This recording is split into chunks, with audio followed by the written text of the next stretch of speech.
우리는 창세기를 읽을 때 궁금한 점을 발견할 수 있습니다. 저는 창세기에 왜 가나안 땅에 대한 강조가 그렇게 많은지, 또 내 자손을 한데 별처럼 티끌처럼 많게 하시겠다고 하나님께서 축복의 언약을 이야기하시는지, 왜 그렇게 자주 이야기하시는지 그게 참 궁금했습니다. 만약에 여러분들도 저와 같은 궁금증이 있었다면 오늘 이 설교를 통해서 그 궁금증을 해결하실 수 있으실 것입니다. 창세기에는 복, 히브리 원어로는 베라카라는 단어가 16번 등장을 합니다. 그리고 축복하다, 복을 주다 라는 바라크라는 단어가 73회나 등장합니다. 이 두 개를 합하면 89회, 창세기 50장까지 중에서 약 90회의 복과 관련된 언약이 나온다는 이야기죠. 게다가 복과 비슷한 어감, 축복의 의미를 담고 있는 단어들이 또 많이 있습니다. 번창하리라, 번성하리라, 내가 너와 함께하리라, 동행하리라. 그런 유사 축복 언어들, 다른 표현들을 생각을 하면 창세기에만 나와 있는 축복 관련 어근들이 150차례 정도나 됩니다. 그러니 창세기를 축복의 책이라고 할 수가 있겠죠. 그래서 제가 창세기는 복된 책이다, 축복의 말씀이다, 이렇게 이제 별명을 붙였습니다. 축복은 두 가지로 요약할 수 있어요. 창세기의 축복의 핵심은 가나안 땅을 주시겠다는 언약과 내 자손이 하늘의 별처럼 많게 하시겠다, 이런 내용이에요. 수많은 축복들이 있습니다. 부국 강병도 있을 수 있고요. 또 권력을 주시겠다, 너에게 세상이 감당하지 못할 만한 물질을 주시겠다, 이런 축복도 있을 수 있죠.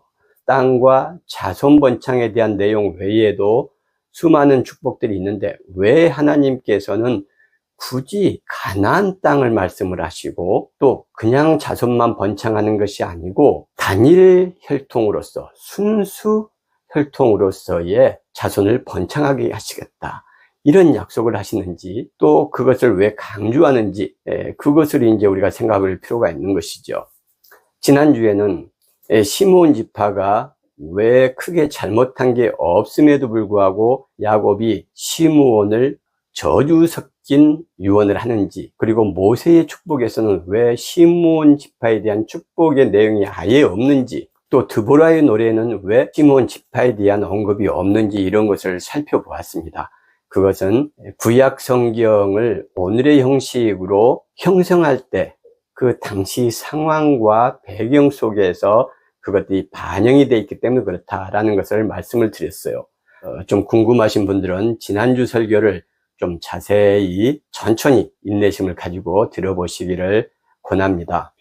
가나안 땅에 대한 축복의 약속은 12장 7절에서부터 이미 시작이 됩니다. 이 땅, 이 가나안 땅을 내 후손들에게 주겠다. 그리고 내 후손들을 땅의 티끌처럼 많게 하겠다. 자손에 대한 축복과 땅에 대한 축복이 하나님께서 아브라함을 부르시고 바로 부르신 장 12장 7절에서 8절 내용에 담겨 있습니다. 또 24장에 보면 아브라함이 이제 늙어서 이삭을 결혼을 시키려고 하는데 이삭을 굳이 하란의 같은 혈족의 딸들과 결혼시켜야 된다라고 하면서 늙은 종을 하란 지역으로 보내는 장면이 나오죠. 28장에도 마찬가지입니다. 이삭이 야곱을 하란 땅 라반에게 보내면서 너희 어머니의 혈통 속에서 너가 아내감을 구해야 한다, 이렇게 또 당부하는 내용이 나와요. 마찬가지로 뒤에 보면은 에서가 이미 2명의 아내가 있었지만 헷 족속 이방인과 결혼을 했기 때문에 이삭이 그 며느리를 달가워하지 않는다 하는 내용이 있거든요. 그래서 에서도 이스마엘, 그러니까 아버지의 배다른 형님이죠. 그 이스마엘의 혈통 중에서 아내를 구한다 하는 내용이 있습니다. 이렇게 그냥 자손의 번창만 약속을 하는 게 아니고 끊임없이 순수 혈통, 단일 혈통으로서의 자손의 번창을 창세기에서는 아브라함, 이삭, 야곱, 요셉에게 약속하시고 축복하시는 내용입니다. 이런 땅에 대한 축복이 약 25회 땅이란 단어가 들어간 상태에서 그렇습니다. 만약에 땅이란 단어가 빠진 이곳을 너희 후손에게 주리라 이렇게 했을 때는 그 이곳도 역시 가나안 땅을 지칭하는 것이죠. 그런 것까지 합하면은 훨씬 더 자주 언급되겠죠. 또 자손에 대한 언급도 많습니다. 땅과 자손에 대한 언급만 해서 그리고 대명사들을 사용하거나 다른 단어들을 사용을 해서 땅과 자손에 대해서 축복을 약속하신 내용이 창세기에 50회가 넘게 등장을 합니다. 그러니까 잘 한번 보십시오. 축복이라는 단어가 약 90회, 땅과 자손에 대한 축복이 약 40회, 그리고 축복과 관련된 유사한 의미들을 담은 그런 언약들이 또 수십 회, 그렇게 해서 창세기의 축복과 관련된 또는 어떤 형태로든지 간에 축복을 이야기하는 단어가 150회 정도가 등장한다는 이야기입니다. 그러니 창세기가 축복의 책이죠. 그리고 그 축복은 땅과 자손으로 압축된다. 창세기에서 이렇게 가나안 땅과 순수 혈통으로서의 자손의 번창을 하나님께서 약속하시는 것은 이 창세기를 지금의 형태로 만들고 문서들을 수집하고 또 그것들을 비교 연구하고 그래서 오늘의 형태까지 오는 그 상황에서 답을 찾을 수가 있습니다. 모세 오경을 잘 이해하기 위해서는 특별히 그 편집하던 시기 약 2500년 전 그 어간의 성경 말씀을 살펴보는 게 좋겠지요. 그 성경들이 에스라, 느헤미야, 학개, 스가랴, 말라기 이 성경들이 주전 500년을 전후한 그런 말씀들입니다. 그리고 그때의 상황이 담겨 있어요. 그러니 창세기와 모세오경을 잘 이해하기 위해서는 에스라, 느헤미야, 학개, 스가랴, 말라기 등의 내용들을 깊이 있게 묵상하고 연구할 필요가 있겠죠. 에스라, 느헤미야서는 원래 한 권의 책이었습니다. 그게 나중에 에스라, 느헤미야로 나누어졌죠. 이 에스라, 느헤미야가 기록된 배경은 바벨론의 포로로 잡혀갔던 유대의 지도자들이 그 바벨론이 불과 몇십 년 되지 않아서 페르시아 고레스라는 왕에게 멸망됩니다. 그래서 자연스럽게 바벨론의 포로였던 유대인들은 고레스, 페르시아의 포로가 되죠. 그리고 그 고레스가 이스라엘 사람들을 BC 539년에 고레스 칙령이라는 것을 발표를 하고 이제 해방을 시킵니다.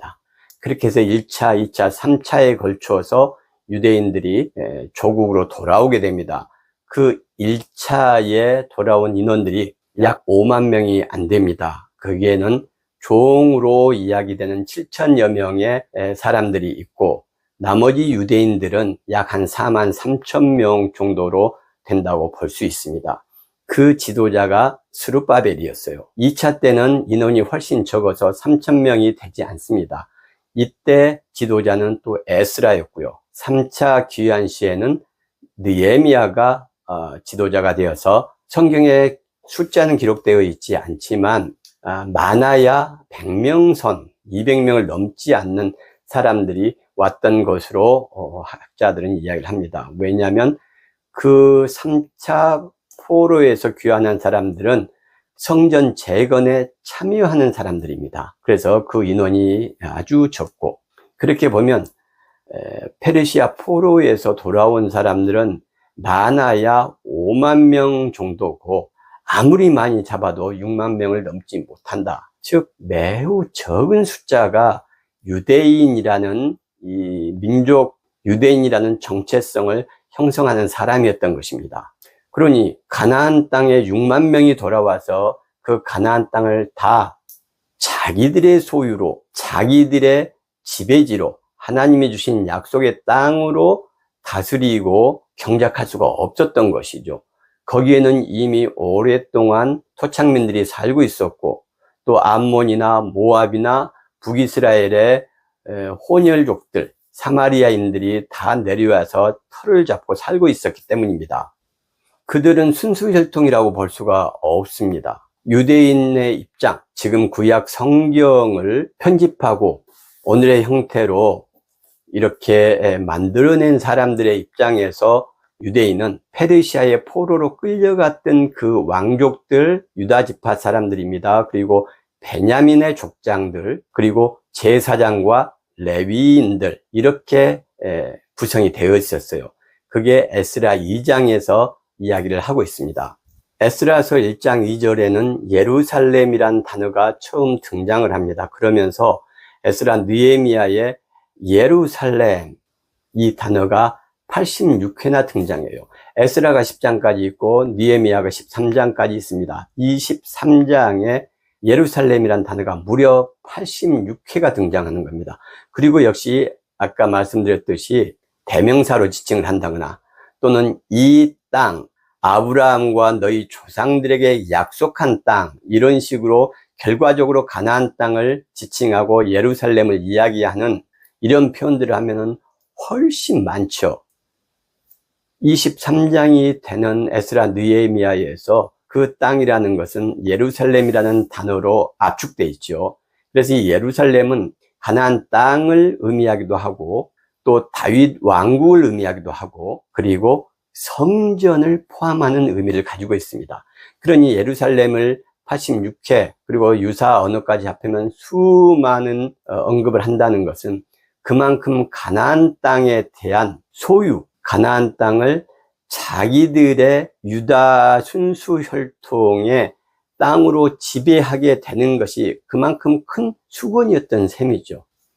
에스라서와 느헤미야서에 여러 가지 이제 신앙적인 개혁이나 성전 재건을 위한 준비들이 진행이 됩니다. 그런데 여기서 아주 어렵게 고통받으면서 이 에스라와 느헤미야와 많은 지도자들이 가슴 아파했던 것은 포로에서 돌아온 제사장과 많은 레위인들이 또 많은 사람들이 이방인들과 결혼을 해서 혼혈족을 이루고 그 가정이 순수 혈통을 유지하지 못한 그런 내용들 때문에 에스라도 통곡하고 좌절하고 낙심하고 쓰러지고 이런 내용들이 나오죠. 그리고 느헤미야 역시 마찬가지입니다. 심지어는 느헤미야서에는 그 성전을 방해하던 산발랏이라는 사람이 나옵니다. 굉장히 세력가였는데 이 산발랏이라는 사람의 사위가 된 대제사장의 손자 이야기도 나와요. 그러니까 그 대제사장의 손자가 산발랏의 사위가 됐다 이렇게 끝나는 것이 아니고 그 대제사장 가문이 이방인 성전 재건을 방해하는 산발랏 가문과 손을 잡고 에스라 느헤미야의 성전 건축과 또 이스라엘 땅을 지배하려고 하는 그런 정치적인 계획들, 이런 비전들을 방해하고 말살하고 심지어는 느헤미야를 죽이려고 했던 것까지 기록이 잘 되어 있습니다.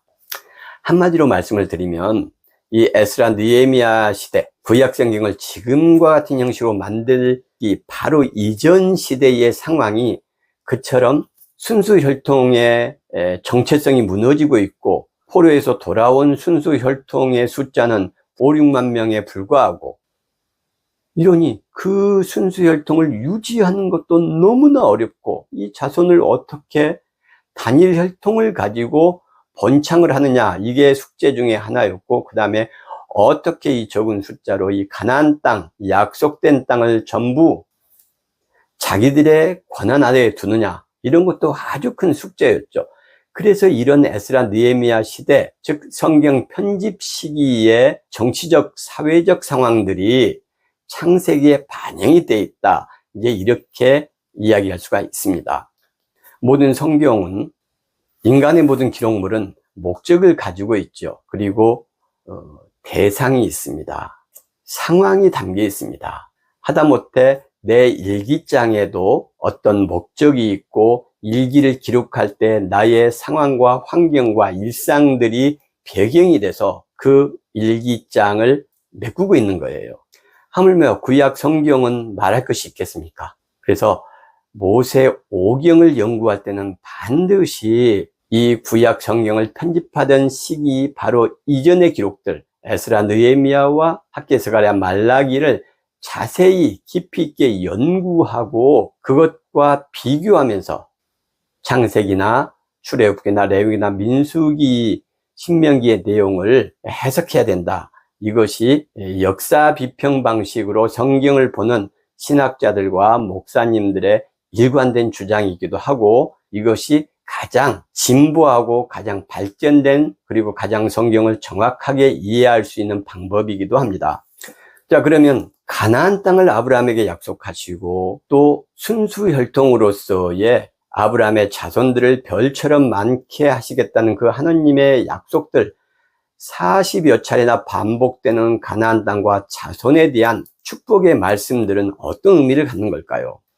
2500년 전 유대인들은 국가적 정체성이 없었고 민족적 정체성은 해체될 위기에 있었고, 또 약속받은 하나님의 언약의 땅은 이제 이방인들이 다 차지하고 자기들은 그것을 차지할 수 있는 힘과 여력과 어떤 환경적인 뒷받침도 없었던 것입니다. 그래서 그들이 가장 그 당시에 중요하게 생각할 수밖에 없었던 것은 다윗 왕국과 같은 영광스러운 하나님의 자녀로서의 삶을 회복하기 위해서는 땅과 순수혈통의 본창이죠. 바로 이런 시대적 상황과 수건들이 창세기에 담겨 있는 것입니다. 그래서 하나님께서는 그런 약속들을 했다라고 편집하는 하나님의 사람들이 이야기를 한 것입니다. 그 하나님의 약속의 말씀을 통해서 지금 좌절과 낙심과 희망이 없는 젊은 세대들과 이 민족들에게 용기와 격려와 희망을 주는 것이죠. 하나님의 약속과 하나님의 축복의 이름으로 이 어려움을 타개할 수 있다, 이렇게 이야기를 하고 설득하고 있는 것입니다. 자, 성경이 중요하고 하나님의 말씀이 어떻게 선포되어야 되는지는 이제 명확합니다. 유대인에게 땅과 자손에 대한 축복의 말씀들이 그 당시 어려움을 겪는 유대인들에게 희망과 용기를 주는 것이었다면, 이제 이 창세기의 말씀을 오늘 우리가 2024년 가을에 성도들에게 선포하고 나눌 때에는 이 말씀이 어려운 이 시대를 살아가는 성도들에게 용기를 주고 희망을 주고 격려하는 하나님의 축복이 담겨 있고 하나님의 사랑의 손길이 되어서 전파되어야 되는 것이죠. 이것이 성경에 담겨 있는 하나님의 메시지라고 할 수 있습니다. 창세기에 등장하는 아브라함, 이삭, 야곱, 요셉 중에서 아브라함과 요셉은 굉장히 긍정적인 삶의 모양, 신앙적인 자세를 가지고 있죠. 그 공통점은 자기들의 이익만 위해서, 내 가족의 부귀영화만 위해서 산 것이 아니고 이웃 약자들을 위해서 싸우고 돌보고 보살폈다라는 공통점이 있었습니다. 반면에 이삭과 야곱은 그저 그렇거나 아니면은 지나치게 이기적인 신앙 행태들이 보였었죠. 그런데 여러분, 하나님께서는 땅과 자손에 대한 축복을 좀 부족하고 좀 마뜩치 않은 야곱과 이삭에게도 동일하게 반복해서 축복의 약속을 주셨다는 것을 우리는 기억해야 됩니다. 그러니 우리의 신앙이 비록 좀 부족하고 우리가 하나님의 말씀대로 잘 살아가지 못할지라도 하나님께서는 변함없이 우리를 사랑하시고 예배를 잘 드리고 바른 신앙을 살아내는 사람들에게만 땅과 자손에 대한 축복을 하시는 것이 아니라 좀 연약하고 부족하고 넘어지는 사람들에게도 변함없이 축복하시는 하나님이라는 것을 우리가 기억하고 어려운 시대를 용기와 힘을 가지고 살아내는 여러분과 제가 되면 좋겠습니다.